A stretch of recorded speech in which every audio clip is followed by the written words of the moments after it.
Hey everyone, today I'm going to show you how to unblock Cloudflare on Chrome. If a website isn't loading properly because of Cloudflare, this simple trick can help you get it working again. Alright, so let's get started. So first open up Google Chrome and at the top right, click on the three dots, then tap on Settings. And once you're in Settings, look for the Privacy and Security section. So this is where you can manage your browsing data. So at Privacy and Security, click on Clear Browsing Data. A new window will pop up with a few options. So in here, we're going to focus on two things. Cookies on the other site data, turn this on because this removes the data that website saves in your browser. So number two is cache images and files. So turn this on as well. And then after you select those two, click on delete data.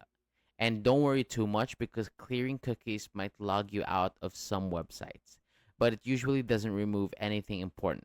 It just helps remove old info that might be causing the Cloudflare issue. And when that's done, close the Chrome completely. Then open Chrome again so everything can refresh properly. Now go back to the website that was giving you trouble with Cloudflare and try loading it again.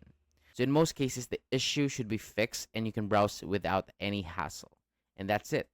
That's how you can unblock Cloudflare on Chrome. So thank you so much for watching, and for more videos like this, hit the subscribe button.